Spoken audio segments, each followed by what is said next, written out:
Hello my dear student, कैसे हैं आप सभी। उम्मीद है बहुत अच्छे होंगे। मैं हूं शांतनु विदोड़ी और आज हम स्टार्ट करेंगे आपका चैप्टर टू जो आपका मैकिंग ऑफ इंडियन कॉन्स्टिट्यूशन, ये कह सकते हैं कि history and development of Indian constitution, जो भारतीय संविधान की विकास यात्रा है, भारतीय संविधान के विकास का इतिहास का आपका चैप्टर है।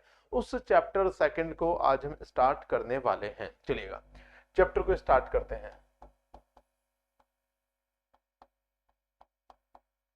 भारतीय संविधान का विकास।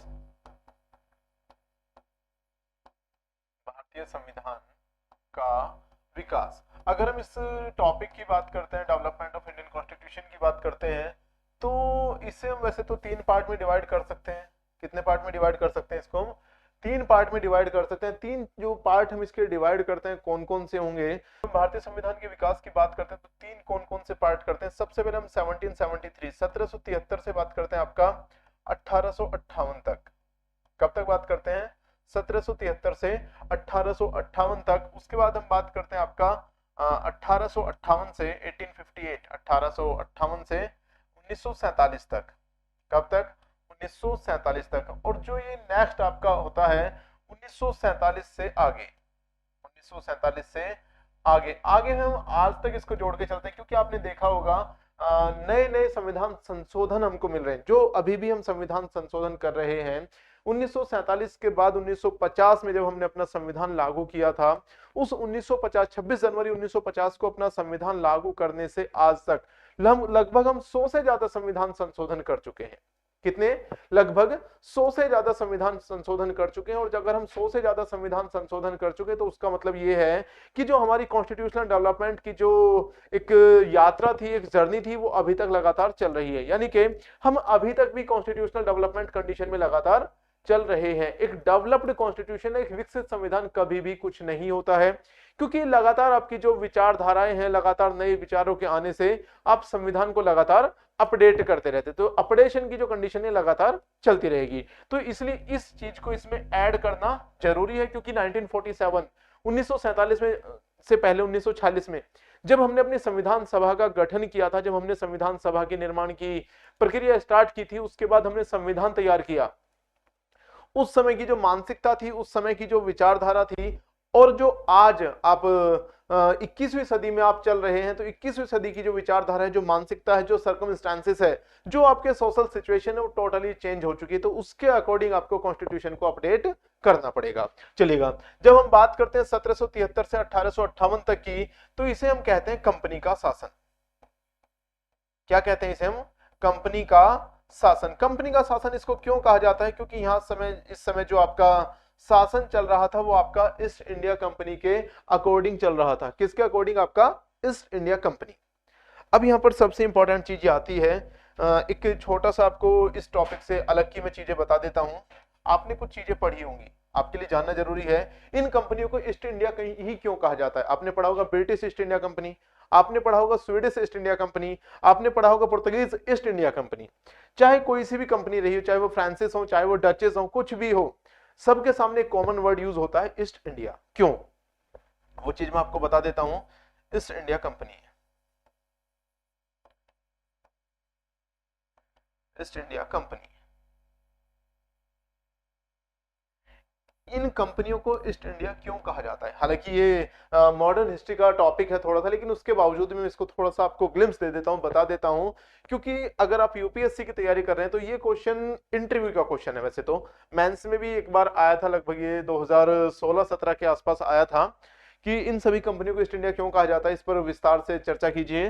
बट नॉर्मली ये इंटरव्यू में ये क्वेश्चन कई बार आपका पूछा गया है कि ईस्ट इंडिया कंपनी, ये जितनी भी कंपनी है, इनको ईस्ट इंडिया क्यों कहा गया। ये बात शुरू होती है सिकंदर के समय से, क्योंकि आप सभी जानते हैं भारत को जो इंडिया पहली बार कहा था, भारत को इंडिया सबसे पहले कहा था किसने? सिकंदर ने।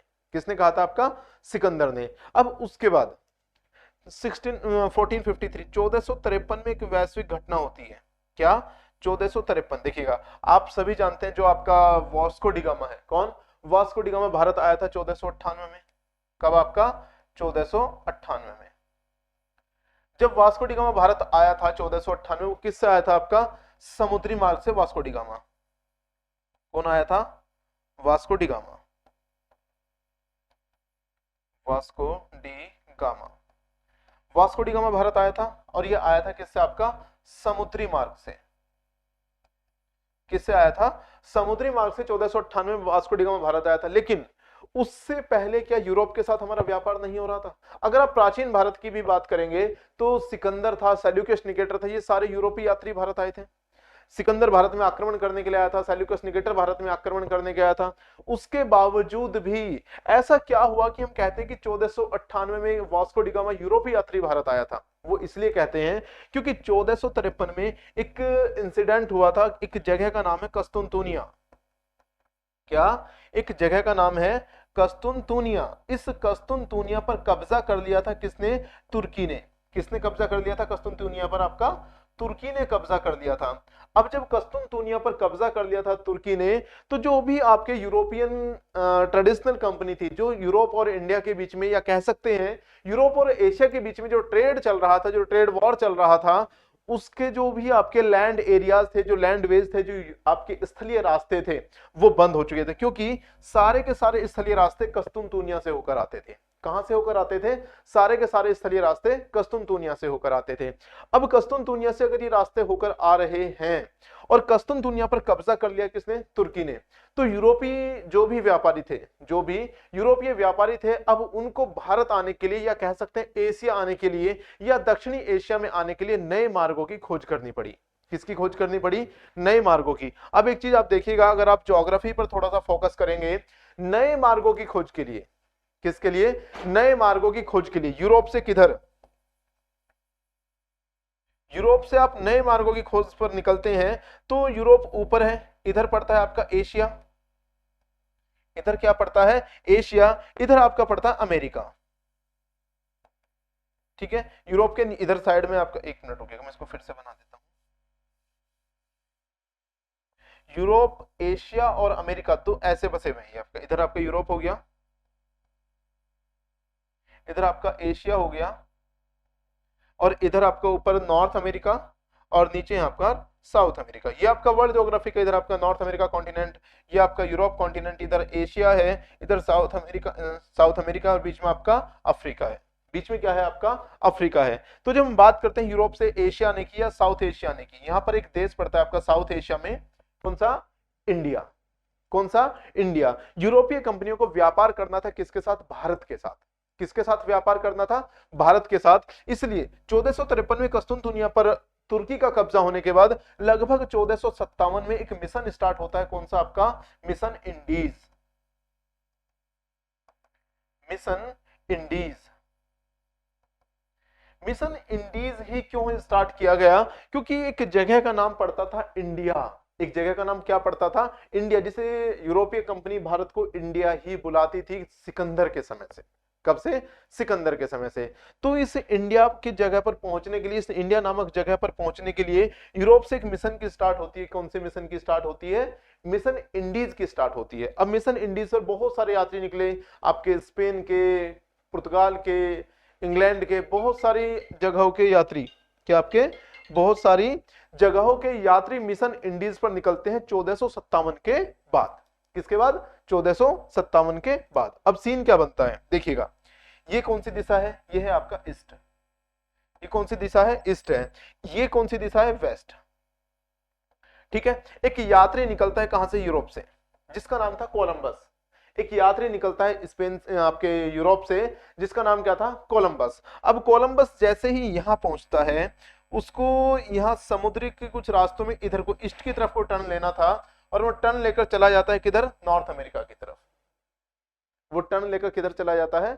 नॉर्थ अमेरिका की तरफ चला जाता है। अब जैसे ही वो नॉर्थ अमेरिका की तरफ जाता है तो कंडीशन क्या बनती है? वो ईस्ट की जगह वेस्ट टर्न ले लेता है। क्या टर्न लेता है? ईस्ट की जगह वेस्ट को टर्न ले लेता है, और वेस्ट में जहां पर पहुंचता है उसे कहा जाता है वेस्ट इंडीज। क्यों? क्योंकि वो जिस मिशन पर निकला था उस मिशन को इंडीज कहा गया था। ईस्ट की जगह पहुंच गया वेस्ट में, तो उस जगह को कहा गया आपका वेस्ट इंडीज। एक बार इस चीज को नोट कीजिएगा, चलिएगा। तो ये थी आपका वेस्ट इंडीज। जहां भी आपका कोलंबस जिस जगह पर पहुंचा था, वो आपका जगह क्या कहलाती है? वेस्ट इंडीज कहलाती है। उससे आगे बढ़ा तो माना जाता है कि कोलंबस ने किसकी खोज की थी? अमेरिका की खोज की थी। ठीक है, उसके बाद कोलंबस के बाद भारत पहुंचने वाला जो समुद्री यात्री था पहला, वो था आपका कौन?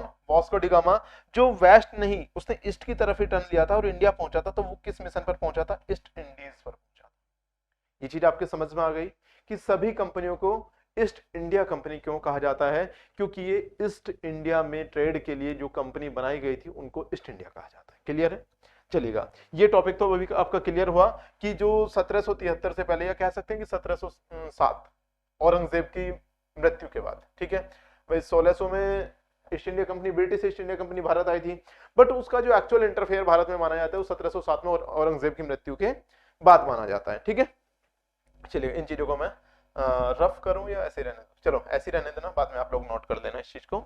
ठीक है, चलिएगा एक स्लाइड हम आगे बढ़ा लेते हैं। अब जब आप पढ़ते हैं 1773 से 1858 1858 तक, जिसे हम कहते हैं क्या? कंपनी का शासन या British East India company, British East India company, company का शासन। अब इसको हम थोड़ा सा विभाजित करके आपको ग्लिम्स में दूंगा। 1773 से लेकर 1857 तक, 1857 में क्या हुआ था? भारत का पहला स्वतंत्रता संग्राम। क्या हुआ था? 1857 1857 में हुआ था भारत का पहला स्वतंत्रता संग्राम। अब जब भारत का पहला स्वतंत्रता संग्राम हुआ तो ब्रिटिश शासन को यह कंफर्म हो चुका था कि कंपनी अब भारत को नहीं संभाल सकती। क्या? कंपनी अब भारत को नहीं संभाल सकती, इसलिए 1858 में, कब आपका? 1858 में सारे के सारे अधिकार कंपनी से छीन लिए गए थे। सारे अधिकार कंपनी से छीनकर भारत की जो नियमावली थी या भारत को कंट्रोल करना था, भारत का जो एडमिनिस्ट्रेशन था, जो भी रूल रेगुलेशन या लॉ एंड ऑर्डर को मेंटेन करने की पूरी जो पावर थी, जो राइट्स थे, वो सारे चले गए थे ब्रिटिश क्राउन या ब्रिटेन की महारानी के हाथ में। उसके बाद ये चलता है आपका 1857 से 1858 से 1947 तक। 1947 में हम आजाद हो गए थे। 1947 में हम आजाद हो गए थे। उसके बाद एक छोटा सा पीरियड आता है आपका 1946 1940 से लेकर आपका 1950 तक का, जिसे हम कहते हैं संविधान का निर्माण। क्या कहते हैं? संविधान का निर्माण।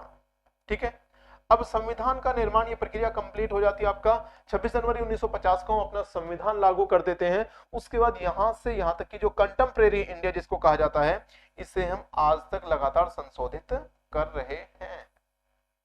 क्लियर है ये चीजें? आपको बिल्कुल क्लियर होनी चाहिए। पूरा संविधान की जो विकास यात्रा है हम आज तक पहुंच चुके हैं। 1773 से स्टार्ट करते हैं। ठीक है, 1773 से 1857 तक अलग पढ़ेंगे। 1857 में आपका क्या हुआ था? Great war of independence for India हुआ था। फिर 1858 आपका एक्ट आता है। उसके बाद 1947 तक 1947 तक हम जाएंगे। उसके बाद एक छोटा सा पीरियड पढ़ेंगे, मेकिंग ऑफ इंडियन कॉन्स्टिट्यूशन। उसके बाद इम्प्लीमेंटेशन ऑफ कॉन्स्टिट्यूशन, और फिर टिल टुडे। क्लियर है? चलिएगा अब बात करते हैं सबसे पहले आपका 1773 का रेगुलेटिंग एक्ट। 1773 regulating act. इस 1773 के रेगुलेटिंग एक्ट में क्या किया गया था? सबसे पहले यहां पर चीजें की गई थी, उस समय आपकी कुछ प्रेसिडेंसी हुआ करती थी। क्या हुआ करती थी? कुछ प्रेसिडेंसी हुआ करती थी, जिन्हें क्या कहा जाता था आपका? मतलब अधीनस्थ कुछ राज्य इकाई कहा जाता था। अब जो प्रेसिडेंसी हुआ करती थी उनमें सबसे बड़ी कुछ प्रेसिडेंसी, जैसे बंगाल प्रेसिडेंसी, मद्रास, अवध और बॉम्बे प्रेसिडेंसी। ठीक है, अब इनमें एक बड़ी प्रेसिडेंसी जहां से आपका ब्रिटिश कंपनी के शासन की शुरुआत होती है। आपने पढ़ा होगा बक्सर का युद्ध। ठीक है, बक्सर के युद्ध में जब बंगाल का शासन जो था पूरी तरह से डिस्ट्रॉय हो गया था, वहां पर जो रॉबर्ट क्लाइव था उसने सारी चीजें संभाल ली थी और द्वैध शासन लागू कर दिया था। उसके बाद बंगाल का गवर्नर आता है वॉरेन हेस्टिंग्स। कौन आता है? वॉरेन हेस्टिंग आकर वहां पर आपका जो डबल मोनार्की था, जो द्वैध शासन वहां पर लगा हुआ था, उसको समाप्त करता है। अब द्वैध शासन को समाप्त करने के बाद आता है आपका 1773 का रेगुलेटिंग एक्ट, जिसमें सबसे पहले क्या किया गया था? वॉरेन हेस्टिंग्स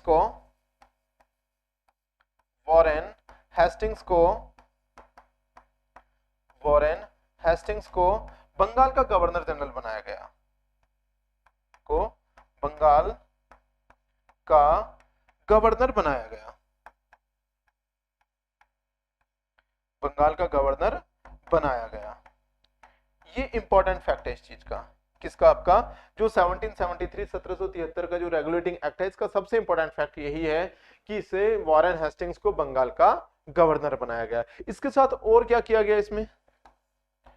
कोलकाता में, कहां पर? आपका कोलकाता में सुप्रीम कोर्ट या उच्च न्यायालय की स्थापना की गई। उच्चतम न्यायालय कह सकते हैं, उच्चतम न्यायालय, उच्चतम न्यायालय की स्थापना। ये उच्चतम न्यायालय की जो स्थापना की गई थी, कब की गई थी?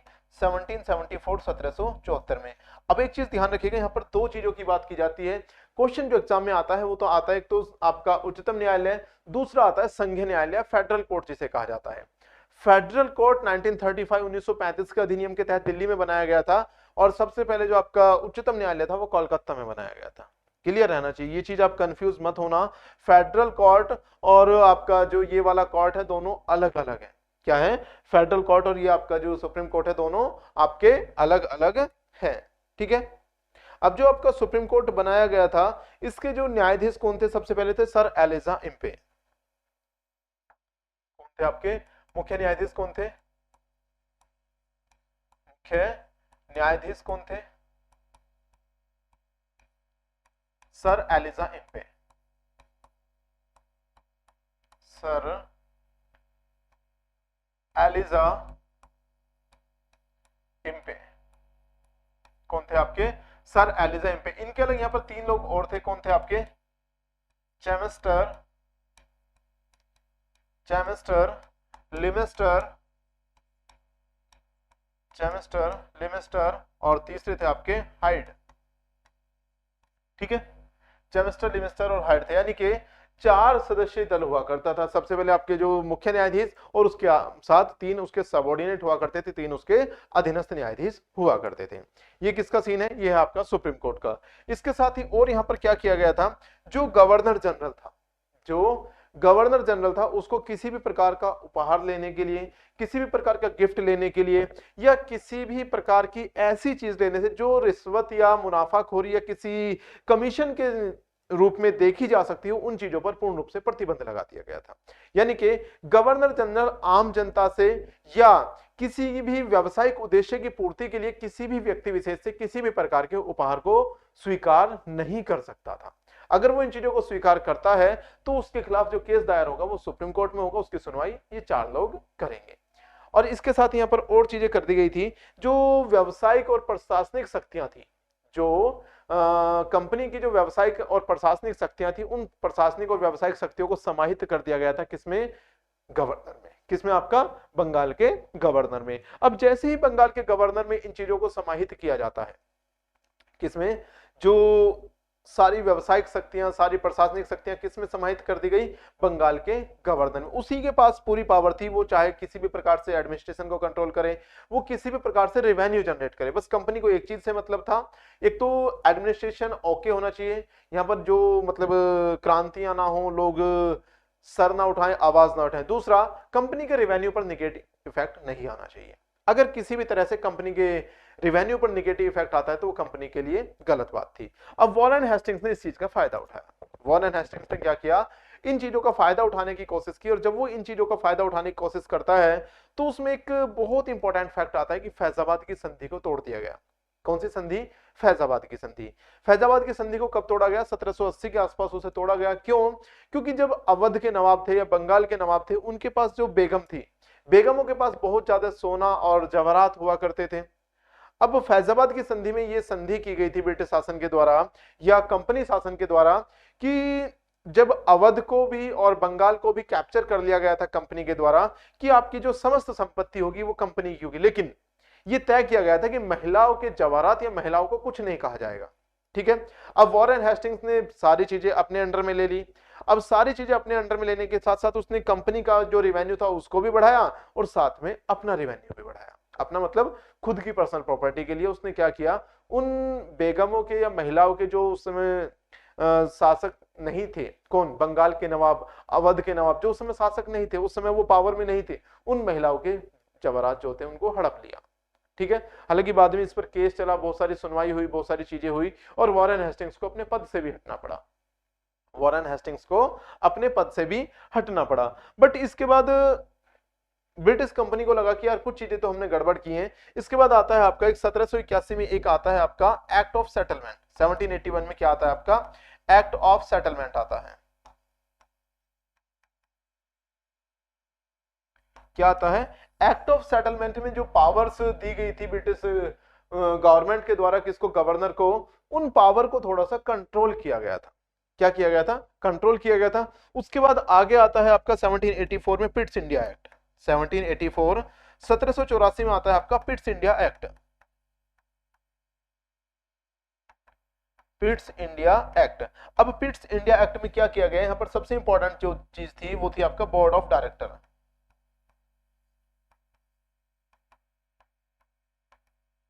क्या था पिट्स इंडिया एक्ट की सबसे इंपॉर्टेंट जो चीज थी वो थी आपका बोर्ड ऑफ डायरेक्टर। अब जो बोर्ड ऑफ डायरेक्टर था इसमें क्या किया गया, बोर्ड ऑफ डायरेक्टर का गठन किया गया किस चीज के लिए, गवर्नर जनरल के कार्य में भाग लेने के लिए, या कह सकते हैं कि गवर्नर जनरल की शक्तियों को किया गया विभाजित किसके द्वारा, बोर्ड ऑफ डायरेक्टर के द्वारा।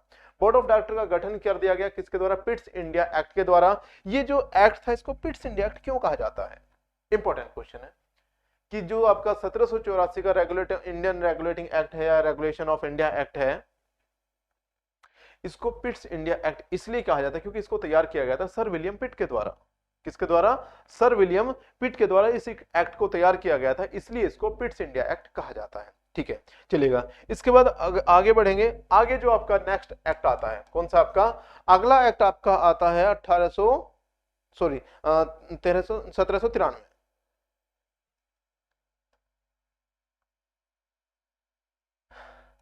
1793 रेगुलेटिंग एक्ट। रेगुलेटिंग एक्ट 1793 का रेगुलेटिंग एक्ट। अब यहां पर आपके लिए एक चीज समझनी जरूरी है, ट्रेड मोनोपोली।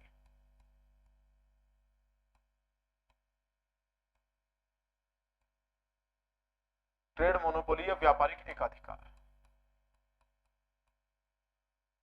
व्यापारिक एकाधिकार।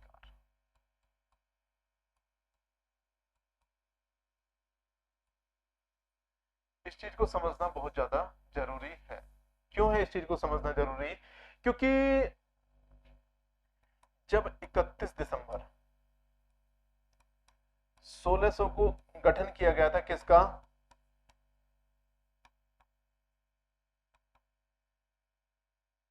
Establishment of British East India company,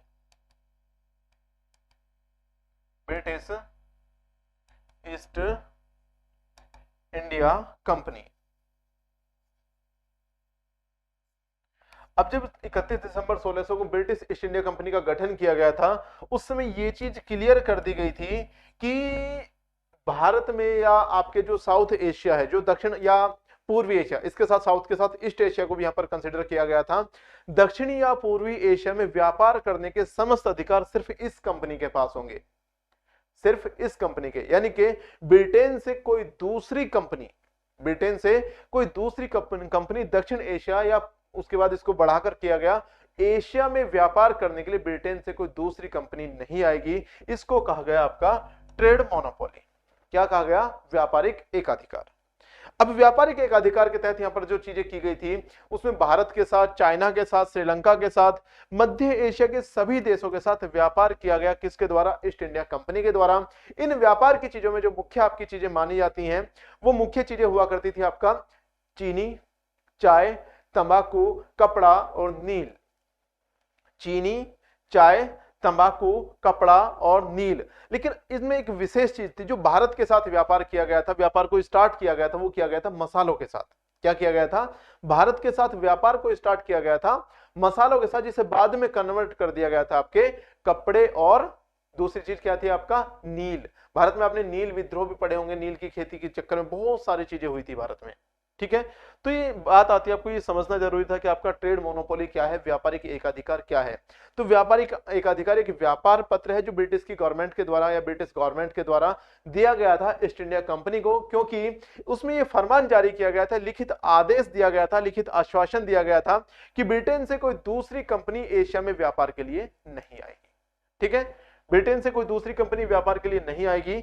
अब क्या किया गया, जो 1773 और 1793 जो 1793 का रेगुलेटिंग एक्ट था, इसमें व्यापारिक एकाधिकार को 20 वर्ष के लिए बढ़ा दिया गया। व्यापारिक एकाधिकार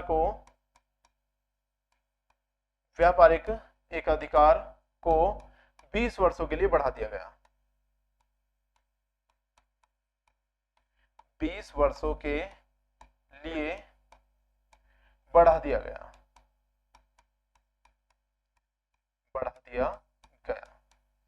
अब यहां पर आपको एक और चीज मोस्ट इंपोर्टेंट जानने के लिए मिलेगी, drain of wealth theory.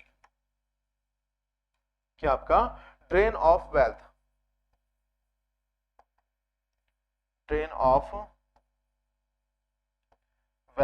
Theory क्या है? ये आपका ड्रेन ऑफ वेल्थ थ्योरी, क्या ये जो आपकी ड्रेन ऑफ वेल्थ थ्योरी है क्या है?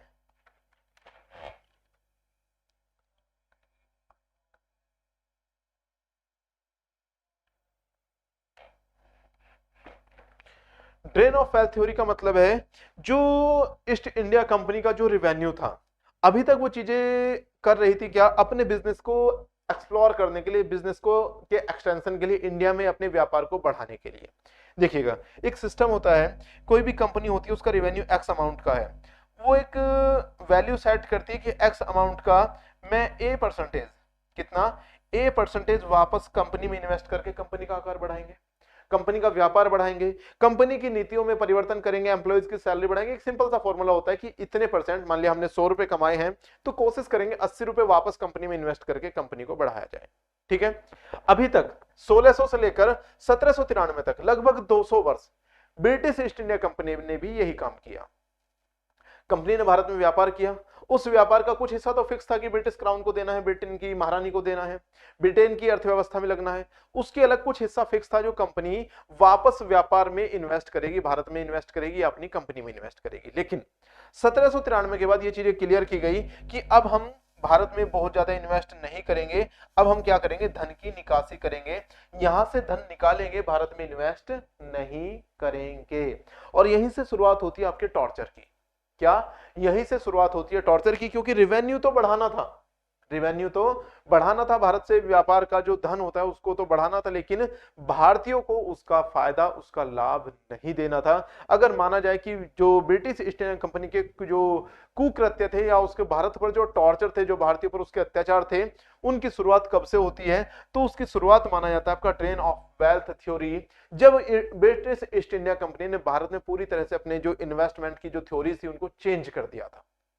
क्या कर दिया था, उनको चेंज कर दिया था। तो ये किसके द्वारा किया गया था, ये आपका 1793 के रेगुलेटिंग एक्ट के द्वारा किया गया था।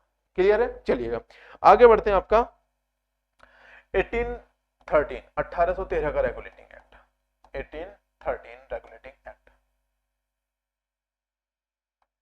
रेगुलेटिंग एक्ट, इसमें क्या किया गया था, एंड ऑफ ट्रेड मोनोपोली, व्यापारिक एकाधिकार को खत्म कर दिया गया था। किसका? 1793 में 20 वर्ष के लिए बढ़ा दिया गया था। अब वो 20 वर्ष कब कंप्लीट हो रहे थे, वो 20 वर्ष कंप्लीट हो रहे थे आपके 1813 में। अब 1813 में व्यापारिक एकाधिकार को खत्म कर दिया गया, लेकिन चीन के साथ जो चाय का व्यापार था, क्या चीन के साथ जो चाय का व्यापार था उसे कंटिन्यू रखा गया। व्यापारिक एकाधिकार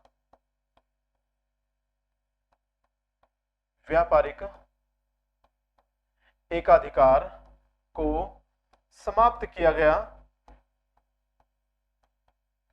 व्यापारिक एकाधिकार को समाप्त किया गया, लेकिन चीन के साथ व्यापार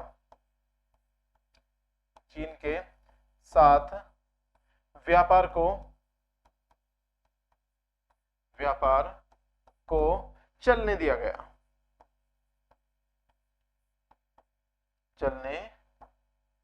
दिया गया, ठीक है। जो आपका ट्रेड मोनोपोली था, जो व्यापारिक एकाधिकार था, इसको खत्म कर दिया गया, लेकिन चीन के साथ इस व्यापार पर कोई असर नहीं पड़ा। ठीक है, इसके साथ ही अब जो यहाँ पर दूसरी चीज हुई थी वो था आपका एजुकेशन बजट। आपका एजुकेशन बजट,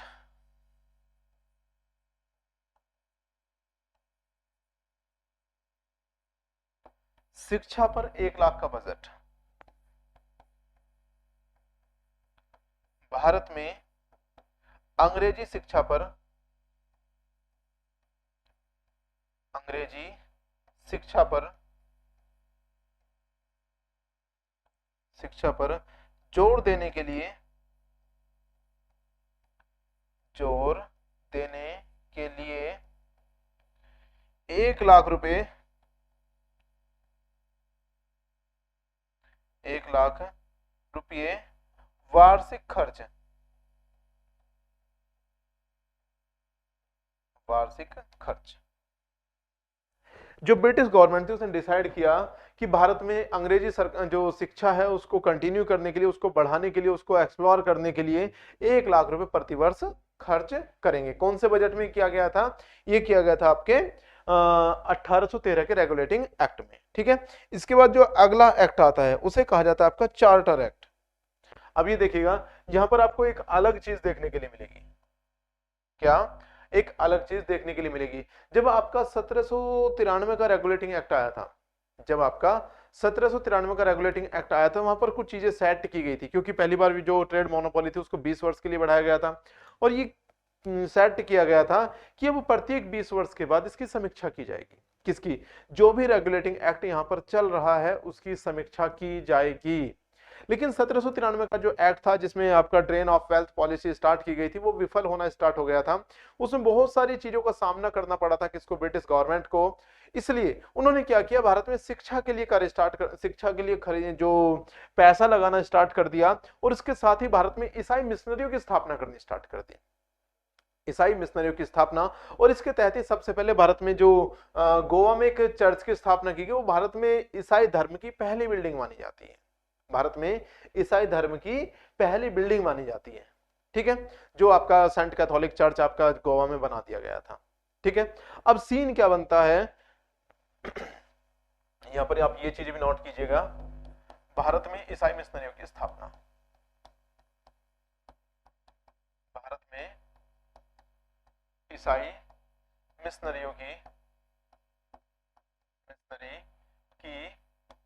स्थापना कौन से एक्ट के द्वारा की गई? ये की गई थी आपका 1813 के रेगुलेटिंग एक्ट के द्वारा। किसके द्वारा? 1813 के रेगुलेटिंग एक्ट के द्वारा। अब इसके बाद आता है आपका क्या? 1833, ठीक इसके 20 वर्ष बाद, क्योंकि समीक्षा के साथ चल रहा था ये आपका 1833। इसे कहा जाता है चार्टर एक्ट, चार्टर एक्ट। और एक चीज ध्यान रखिएगा, यह अधिनियम, यह अधिनियम ब्रिटिश सरकार, ब्रिटिश सरकार सरकार के विशेष प्रभाव द्वारा, ब्रिटिश सरकार के विशेष प्रभाव द्वारा जारी किया गया चार्टर था, जारी किया गया चार्टर था। एक स्पेशल चार्ट बनाया था ब्रिटिश गवर्नमेंट ने भारत को कैप्चर करने के लिए, चार्टर था। इसलिए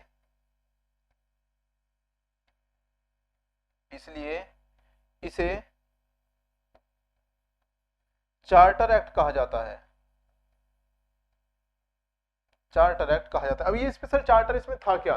स्पेशल चार्टर ये इसलिए था क्योंकि ब्रिटेन का कोई भी व्यक्ति भारत में प्रॉपर्टी लेकर रह सकता है, उसे यहाँ की नागरिकता, निवासिता और यहाँ की जो सभी प्रकार की व्यवस्थाएं थी उनमें डायरेक्ट स्पष्ट रूप से हस्तक्षेप करने की शक्ति दे दी गई थी।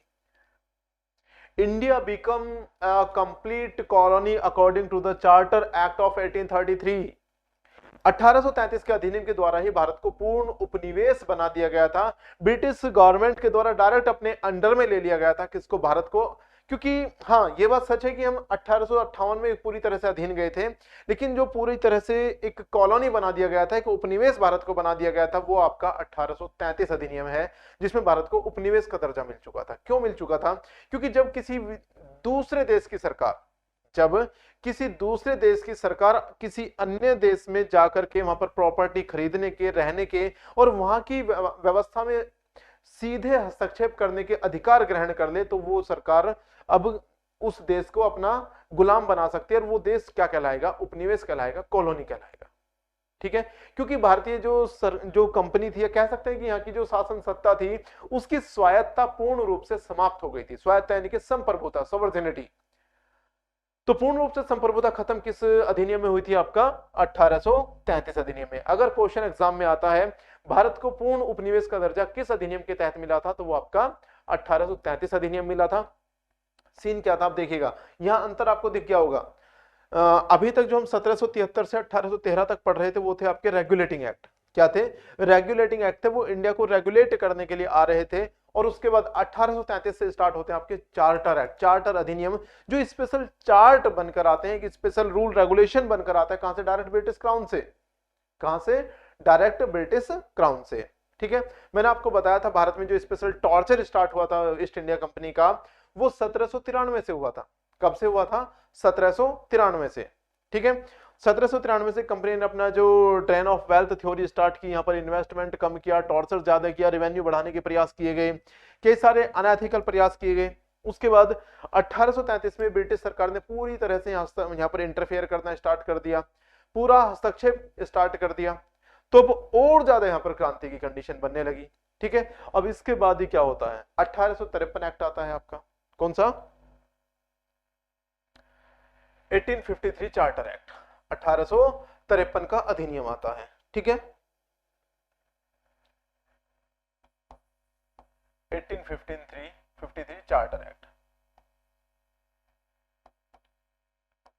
Charter act. अब ये जो 1853 का चार्टर एक्ट आता है, इसकी शुरुआत तो हो गई थी आपका 1833 से। शुरुआत तो कहां से कर दी थी? 1833 से कर दी थी। ब्रिटिश एम्पावर ने, जो ब्रिटिश एम्परर था, जो ब्रिटिश तानाशाह थे, उन्होंने भारत को कैप्चर करना स्टार्ट कर दिया था।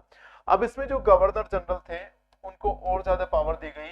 लेजिस्लेचर और एग्जीक्यूटिव का निर्माण यहाँ पर किया गया, यानी कि कार्यकारी परिषद को अलग बनाया गया और विधायी परिषद को अलग बनाया गया। ठीक है, अभी तक जो आपका पिट्स इंडिया एक्ट के बाद जो आपका बोर्ड ऑफ डायरेक्टर का गठन किया गया था, उसके 4 सदस्य हुआ करते थे। यहाँ पर एक और अन्य सदस्य जोड़ा गया, किसे? जिसे आप लीगल एडवाइजर या विधि सदस्य कह सकते थे। यहाँ पर एक चीज लिख सकते हैं, विधि आयोग का निर्माण,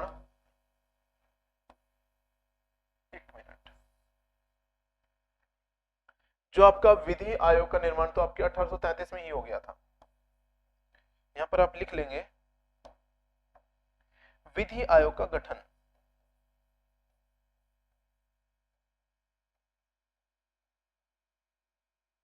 विधि आयोग का गठन। भारत का पहला विधि आयोग का अध्यक्ष कौन था? कर्जन था। कौन था आपका? कर्जन। ठीक है,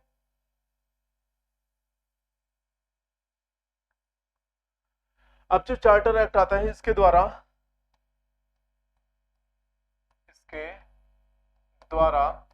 गवर्नर जनरल की परिषद में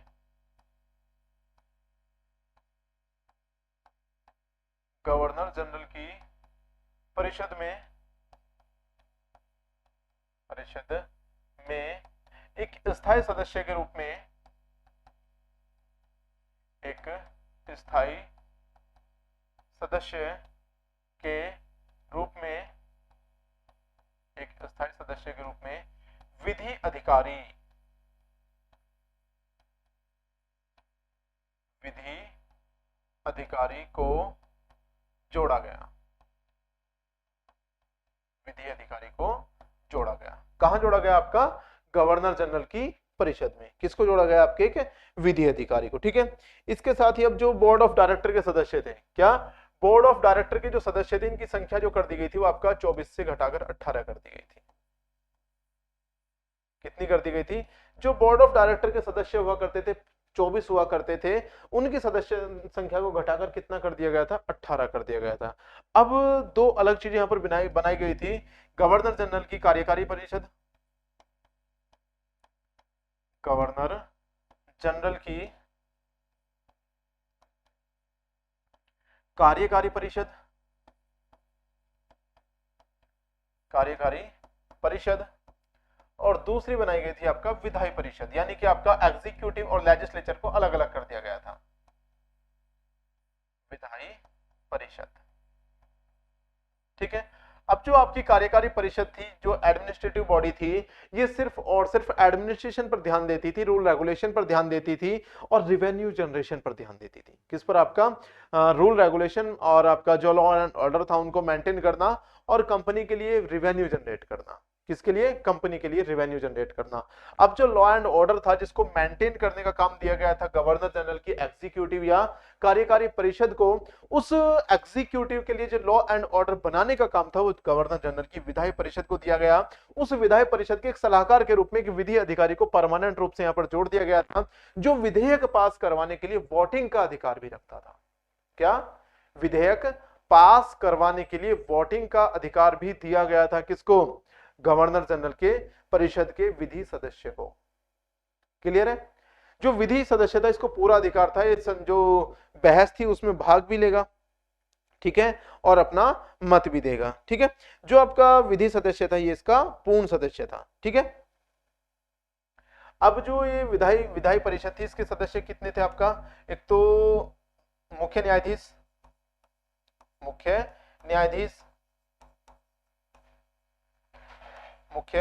न्यायाधीश, और अगले जो सदस्य थे वो कौन थे? इसके 4 अन्य सदस्य थे। 4 अन्य सदस्य थे वो जोड़े गए थे किसमें? आपका जो गवर्नर जनरल की परिषद थी। कौन सी? आपका लेजिस्लेचर काउंसिल जो थी, जो विधायी परिषद थी, इसमें जोड़े गए थे। क्लियर है? चलिएगा आगे बढ़ते हैं। आगे हम बात करते हैं आपका जो ये सारे अधिनियम थे, ये आपका 1853 का जो चार्टर एक्ट था इसके बारे में थोड़ा सा फिर से चर्चा कर लेते हैं। इसमें विधायी शाखा बनाई गई थी जो गवर्नर जनरल की इंडिया काउंसिल थी, और उसकी कार्यकारी शाखा बनाई गई थी जो केंद्रीय विधान परिषद थी। इसके 6 सदस्य हुआ करते थे। विधान परिषद जिसे हम लेजिस्लेचर कहते हैं, विधान परिषद को जिसे हम क्या कहते हैं? लेजिस्लेचर कहते हैं। इस लेजिस्लेचर के 6 सदस्य हुआ करते थे, मुख्य न्यायाधीश, सुप्रीम कोर्ट के जज और 4 प्रांतों के जो आईसीएस थे, आईसीएस यानी कि इंडियन सिविल सर्विसेज, जो प्रशासनिक सेवाओं का एग्जाम पास करके आने वाले लोग थे, उनको इसमें ऐड किया गया था, ठीक है। और जो गवर्नर जनरल की कार्यकारी परिषद यानी कि एग्जीक्यूटिव थी, कौन थी? जो एग्जीक्यूटिव थी, एग्जीक्यूटिव में ऐड किया गया था विधि सदस्य की कार्यकारी परिषद का पूर्ण सदस्य बना दिया गया था। इसके परिषद में गवर्नर जनरल के अलावा 4 सदस्य हो गए थे। कार्यकारी परिषद केंद्रीय विधान परिषद के लिए उत्तरदायी नहीं थी, यानी कि ये इसके लिए रिपोर्टिंग नहीं थी। 1861 में इसकी सदस्य संख्या 5 कर दी गई थी, ठीक है। चलिएगा अब देखते हैं कंपैरिजन। किस चीज का कंपैरिजन?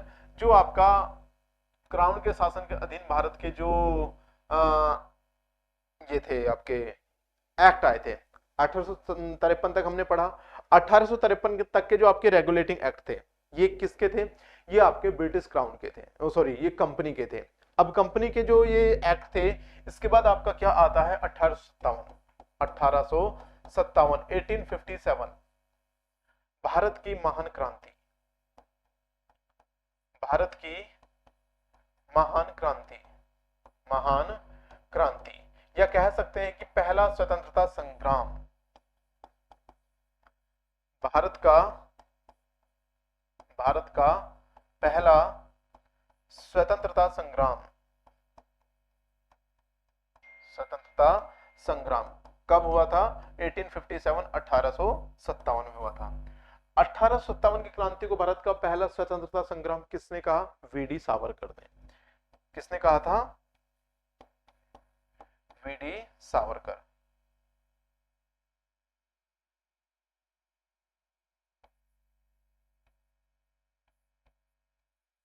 ठीक है।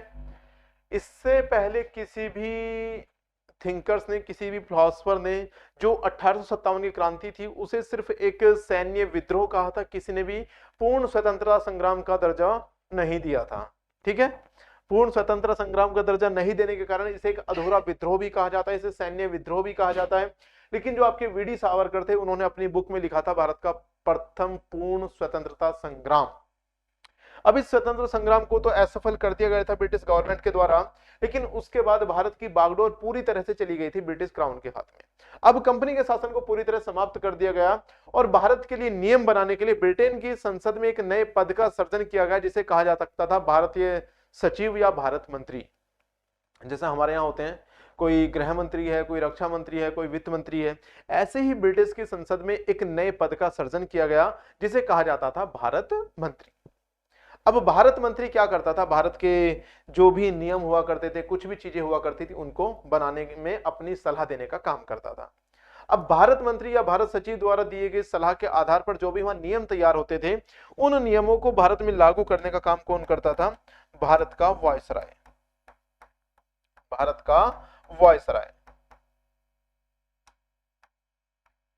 भारत का वायसराय।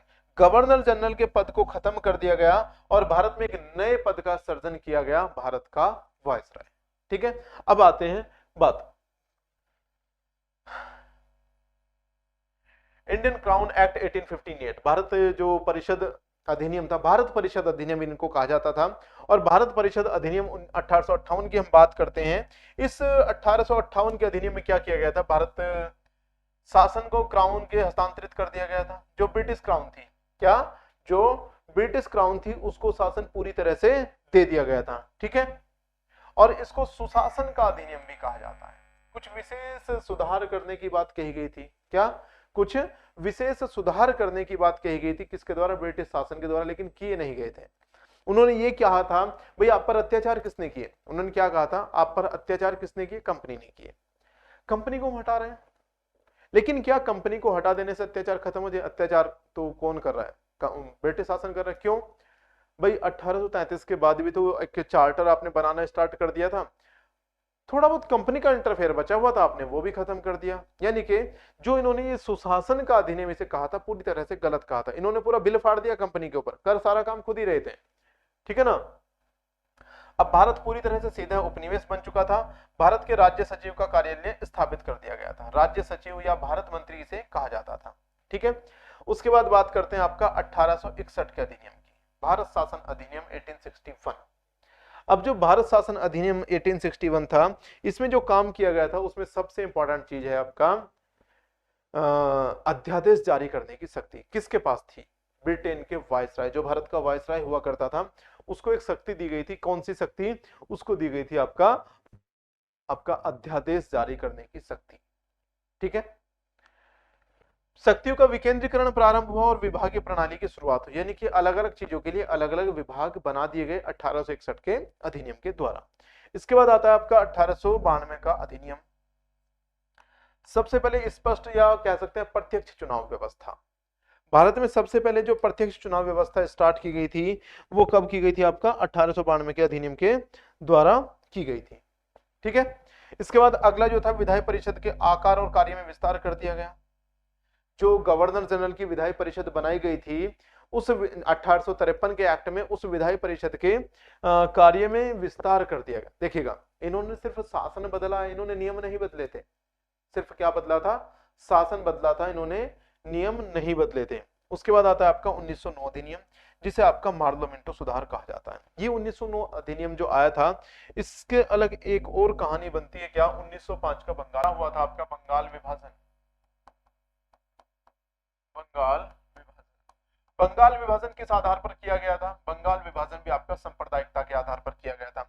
यानी कि भारत में लगातार जो स्वतंत्रता की मांग उठ रही थी, लगातार जो क्रांतिकारी गतिविधियां बढ़ने लग रही थी, उन सभी क्रांतिकारी गतिविधियों को रोकने के लिए, उन्हें तोड़ने के लिए ब्रिटिश सरकार भारत को भागों में बांटना चाहती थी। उनमें सबसे इंपॉर्टेंट जो चीज थी, बंटवारे की जो जड़ हो सकती थी, वो थी आपका भारत में सांप्रदायिकता का बीज बोना। भारत में सबसे पहले सांप्रदायिकता का बीज बोने की कोशिश की गई थी 1905 में, बंगाल को विभाजित करके। पूर्वी बंगाल और पश्चिम बंगाल को दो भागों में विभाजित कर दिया गया। लेकिन भारतीय जो क्षेत्रीय नेता थे, उस समय के जो तत्कालीन नेता थे, भारतीय जनता थी, उन सब का लगातार प्रेशर पड़ा, जगह जगह विद्रोह प्रदर्शन किए गए, बहुत सारी चीजें की गई, तो इन्हें ये बंगाल विभाजन वापस लेना पड़ा। लेकिन ये अपना जो सांप्रदायिकता का बीज था, जो सांप्रदायिकता का आधार था, वो भारत में लगातार उसे रोपना चाहते थे, उसे बोना चाहते थे। इन्होंने क्या किया? 1909 अधिनियम भारत में पारित कर दिया। क्या किया? 1909 अधिनियम पारित कर दिया। 1909 अधिनियम के तहत इन्होंने भारत में सांप्रदायिकता का बीज बो दिया और सांप्रदायिकता के आधार पर, धर्म के आधार पर अलग अलग आपके निर्वाचन क्षेत्रों का निर्माण कर दिया।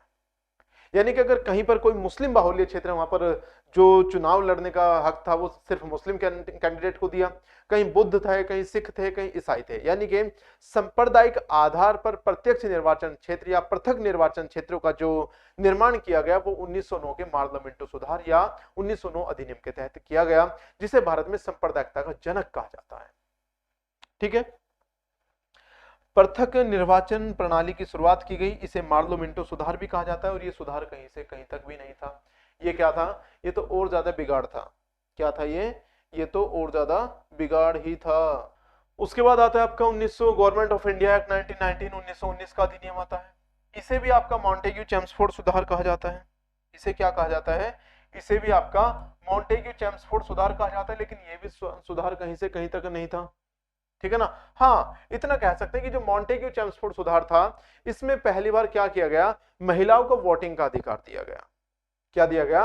महिलाओं को वोटिंग का अधिकार दिया गया। दूसरा, जो हम अपने आज के संविधान में पढ़ते हैं, जैसे कि आपका अलग अलग विषय होते हैं, राज्य सूची और जो केंद्रीय सूची होती है वो होती है समवर्ती सूची होती है। सबसे पहले इसी आधार पर विभाजन किया गया, यानी कि दो भागों में कार्यों को बांटा गया। एक थे आपके हस्तांतरित विषय, एक थे आपके स्वतंत्र विषय। जो हस्तांतरित विषय थे उनमें मतलब भारतीय नेताओं के द्वारा या भारतीय जो शासक हुआ करते थे या तत्कालीन नेता जो चुनाव जीतकर कांग्रेस के सदस्य आए थे, उनके द्वारा उनमें विचार दिया जाता था। जो आरक्षित विषय थे वो ब्रिटिश गवर्नमेंट के द्वारा अपने पास रखे गए थे। यानी कि उन आरक्षित विषयों में जो भी आपके काम इंक्लूड किए गए थे, उनमें किसी भी तरह का कोई भी इंटरफेयर भारतीय जनता के द्वारा या भारतीय नेताओं के द्वारा नहीं किया जाता था। ठीक है, 1919 अधिनियम के द्वारा ही भारत में महिलाओं को वोटिंग का अधिकार दिया गया। 1919 अधिनियम के द्वारा ही आपका द्वैध शासन का भारत में गठन किया गया। केंद्रीय व प्रांतीय विषयों का विभाजन किया गया, आरक्षित और हस्तांतरित विषयों का निर्धारण किया गया। उसके बाद आता है आपका गवर्नमेंट ऑफ इंडिया एक्ट 1935, 1935 का भारत शासन अधिनियम, जिसे आपका सबसे बड़ा अधिनियम कहा जाता है। क्या कहा जाता है इसे? आपका सबसे बड़ा अधिनियम। हाँ, एक चीज मैं यहां पर और बता दूं आपको, 1947 से 1950 तक, 1947 में हम आजाद हो गए थे। 1947 में हमारी आजादी के बाद हमारा संविधान लागू होता है 1950 में। तो 15 अगस्त 1947 से 26 जनवरी 1950 तक जो भारतीय शासन व्यवस्था का जो संचालन किया गया था, वो 1935 अधिनियम की जो प्रोटोकॉल थी उनके आधार पर ही किया गया था। ठीक है, द्वैध शासन प्रणाली को समाप्त कर दिया गया और केंद्र में इसको आरंभ कर दिया गया। भारत के राज्य सचिव की परिषद को भंग कर दिया गया और संघीय न्यायालय, मैंने पहले ही बताया था जब मैंने आपको 1773 का रेगुलेटिंग एक्ट बताया था, मैंने 1774 में एक आपका सुप्रीम कोर्ट की स्थापना कराई थी और बताया था कि ये आपका सुप्रीम कोर्ट है, सर्वोच्च न्यायालय है। जो आपका संघीय न्यायालय है उसकी स्थापना 1935 में की जाएगी। ठीक है, और ये विशालतम अधिनियम था, बता चुका हूं। 321 अनुच्छेद और 10 अनुसूचियां इसमें थी। 321 अनुच्छेद या 321 धाराएं यहां पर लिखा जाता है।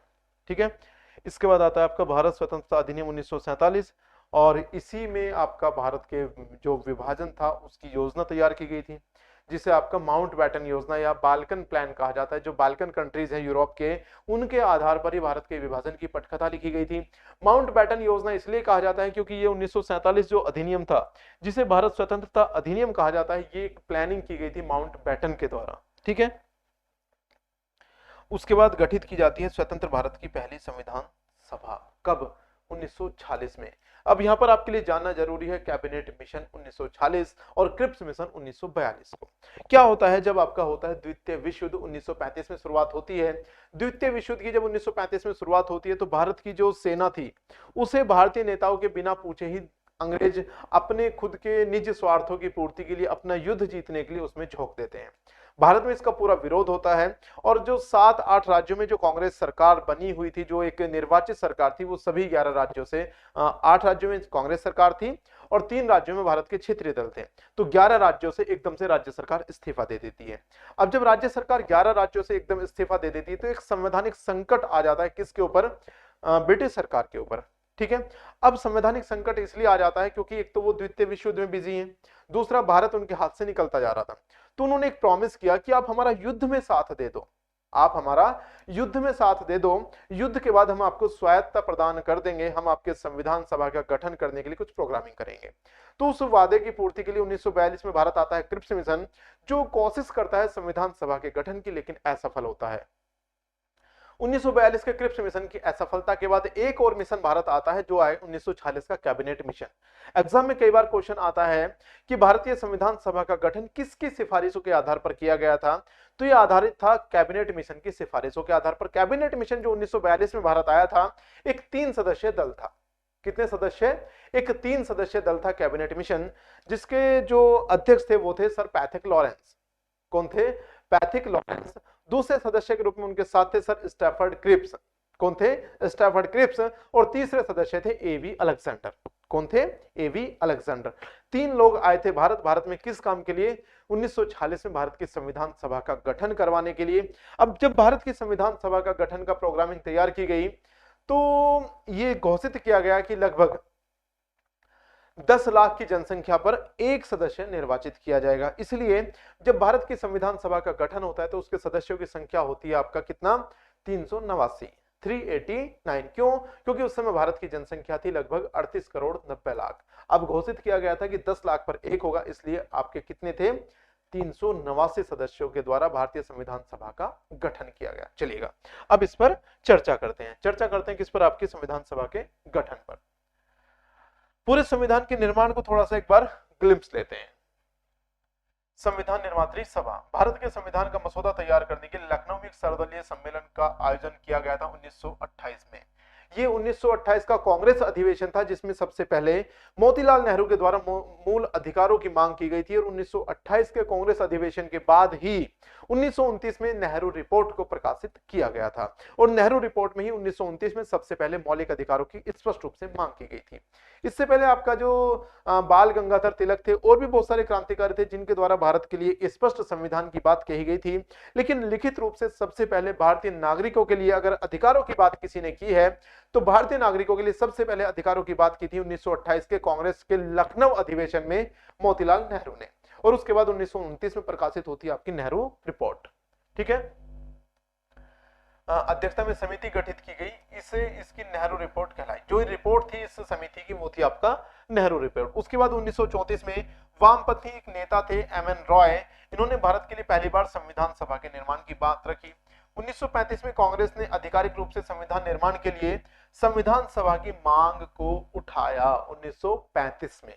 ठीक है, 1938 में पंडित जवाहरलाल नेहरू ने कांग्रेस की ओर से कहा कि स्वतंत्र भारत का संविधान बिना किसी बाहरी हस्तक्षेप के वयस्क मताधिकार के आधार पर निर्वाचित संविधान सभा द्वारा बनाया जाना चाहिए।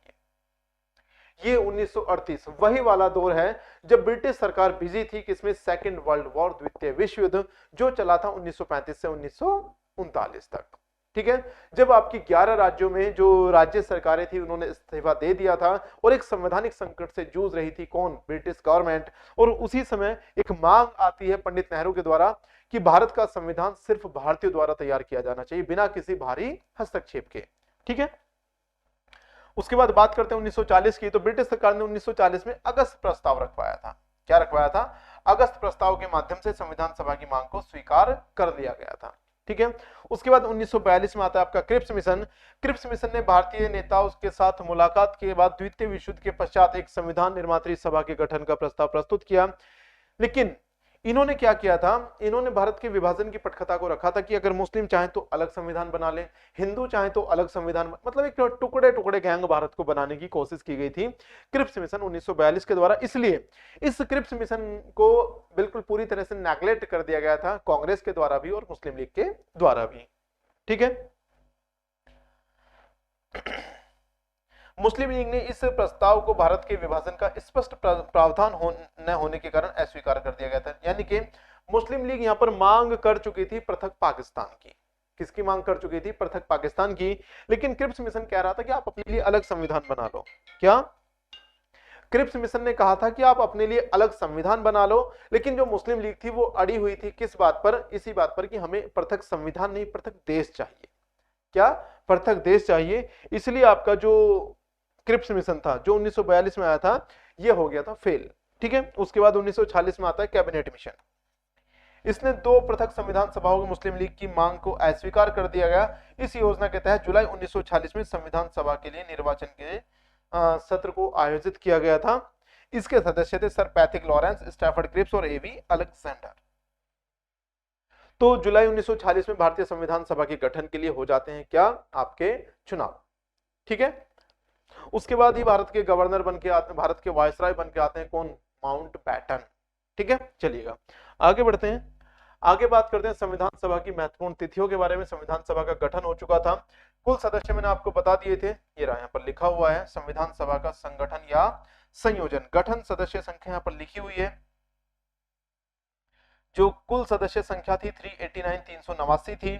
296 296 जो सदस्य थे वो ब्रिटिश इंडिया के थे। किसके थे, देखिएगा एक चीज ध्यान रखिएगा, जब भारत में ब्रिटिश शासन था कुछ राजे रजवाड़े स्पष्ट रूप से उस समय भी आपके क्या थे, उस समय भी स्वतंत्र थे, उन पर ब्रिटिश का प्रभाव नहीं था, इसलिए यहाँ पर लिखा गया है 296 सदस्य 296 जो मेंबर थे वो कहां से आए थे, 296 मेंबर आए थे ब्रिटिश इंडिया से। उसके अलग कुछ राजे रजवाड़े और क्षेत्रीय दलों के भी सदस्य इसमें थे। जो 93 सदस्य थे वो देशी राज्यों से थे। ठीक है, तो 296 और 93 ये बनते हैं आपके कितने, 389। हाँ, इनमें कुछ चार मुख्य आयुक्त भी थे, जैसे आपका कुर्ग से, बलूचिस्तान से, दिल्ली से, कश्मीर से। ठीक है, उसके बाद इसका गठन किया गया किसका, संविधान सभा के रियासत और ब्रिटिश प्रांतों के हिंदू, सिख, मुस्लिम, पारसी, एंग्लो इंडियन, भारतीय, ईसाई, SC ST समुदायों को प्रतिनिधित्व इन समुदायों की महिलाओं का समेत दिया गया था। यानी कि जितनी भी आपके यहाँ जातियां थी, धर्म था, महिलाएं थी, सबको स्पष्ट रूप से प्रतिनिधित्व करने का मौका दिया गया था संविधान सभा के गठन में। ठीक है, सीटों का आवंटन भी मैं आपको बता चुका हूं। इसके बाद बात करते हैं संविधान सभा की महत्वपूर्ण तिथियों पर। ठीक है, 9 दिसंबर 1946 को संविधान सभा की पहली बैठक होती है। क्या, 9 दिसंबर 1946 को संविधान सभा की पहली बैठक होती है, जिसमें निर्विवाद रूप से, निष्पक्ष रूप से वरिष्ठतम सदस्य जो थे डॉक्टर सच्चिदानंद सिन्हा, उन्हें संविधान सभा के प्रथम अध्यक्ष और अस्थायी, यहां पर वर्ड यूज होगा आपका अस्थायी अध्यक्ष के रूप में चुन लिया जाता है। ठीक है, लेकिन यहां पर मुस्लिम लीग ने इसका बहिष्कार कर दिया गया। किसका, मुस्लिम लीग ने किसका बहिष्कार किया था, संविधान सभा का। ठीक है, 11 दिसंबर 1946 को दूसरी बैठक होती है। इस दूसरी बैठक में आयोजित कराया जाता है चुनाव, और चुनाव आयोजित कराने की जैसे ही प्रोसेस स्टार्ट होती है तो डॉक्टर राजेंद्र प्रसाद को आपका निर्विरोध रूप से संविधान सभा का प्रथम स्थायी अध्यक्ष चुन लिया जाता है। ठीक है, उसके बाद बात आती है 13 दिसंबर 1946 को। 13 दिसंबर 1946 को उद्देश्य प्रस्ताव पास किया जाता है, पेश किया जाता है, पास नहीं पेश किया जाता है कि संविधान सभा को गठित करने का जो उद्देश्य क्या है, और यही उद्देश्य प्रस्ताव को कुछ विशेष संशोधन के साथ हमारे संविधान की उद्देशिका या प्रस्तावना मान लिया गया है। ठीक है, 22 जुलाई 1947 को भारत के राष्ट्रीय ध्वज को अपनाया गया।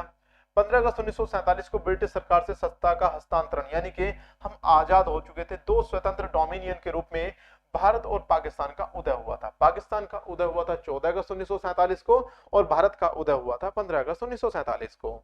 ठीक है, 26 नवंबर 1949 को हमारा संविधान पूर्ण रूप से बनकर तैयार हो गया था और इसे पारित कर दिया गया था। हमारा संविधान किस दिन पारित हुआ था, 26 नवंबर 1949 को, और इसीलिए 26 नवंबर को मनाया जाता है आपका कॉन्स्टिट्यूशन डे, संविधान दिवस। ठीक है, 26 जनवरी 1950 को भारत का संविधान पूर्ण रूप से लागू हुआ और यह एक लोकतांत्रिक गणराज्य बन गया। उसके बाद 1951 से 52 में 25 अक्टूबर 1951 से 21 फरवरी 1952 तक भारत में पहले आम चुनाव कराए गए। इससे पहले जो सरकार थी वो अंतरिम सरकार थी। कैसी सरकार थी वो, अंतरिम सरकार थी। तो ये था आपके संविधान का विकास। ठीक है, अब इससे संबंधित कुछ विशेष क्वेश्चंस पर हम एक बार बात करते हैं। पहला क्वेश्चन आपके सामने है, पहला क्वेश्चन आज की जो क्लास थी इस क्लास से रिलेटेड पहला क्वेश्चन मैं आपसे पूछ रहा हूं, देखते हैं कौन बच्चे इसका आंसर देंगे। किस अधिनियम के तहत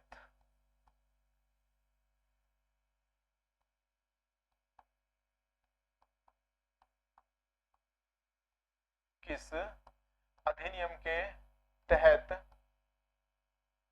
भारत को ब्रिटिश उपनिवेश बनाया गया, ब्रिटिश उपनिवेश बनाया गया।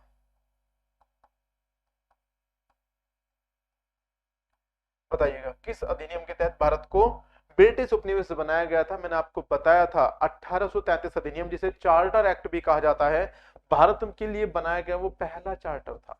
क्या था? पहला चार्टर था। कौन सा था आपका? 1833 1833 एक्ट। क्लियर है? नेक्स्ट क्वेश्चन आपके लिए है ट्रेड मोनोपोली।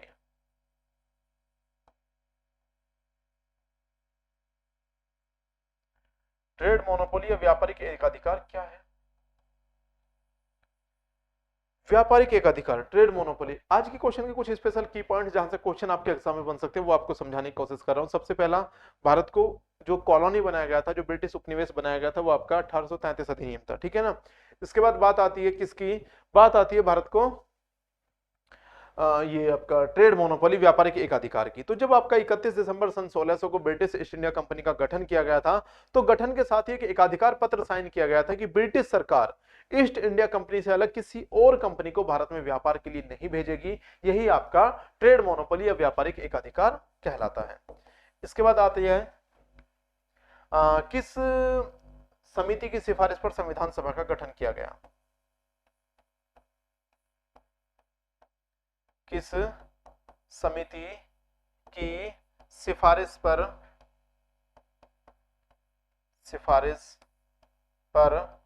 संविधान सभा का गठन किया गया? संविधान सभा का गठन किया गया। गठन किया गया, बताइएगा किस सिफारिश पर? मैंने आपको दो बताए हैं। पहला मैंने आपको बताया है कौन सा? आपका क्रिप्स मिशन। कौन सा आपका? Cripps mission. दूसरा मैंने आपको बताया है कैबिनेट मिशन। कौन सा मिशन? Cabinet mission. अब मुझे ये बताइएगा इनमें सफल कौन सा था? तो कौन सा था सफल? ऑप्शन बी, यानी कि कैबिनेट मिशन। कब आया था कैबिनेट मिशन? 1946 1946 में आया था भारत में आपका कैबिनेट मिशन, जिसने भारत में संविधान सभा के गठन का जो पूरा रोड मैप था वो तैयार किया, उसको पास भी करवा दिया था। ठीक है, चलेगा। कुछ और क्वेश्चन पूछ लेता हूं आपसे। कई बार बता चुका हूं आज की क्लास में ही।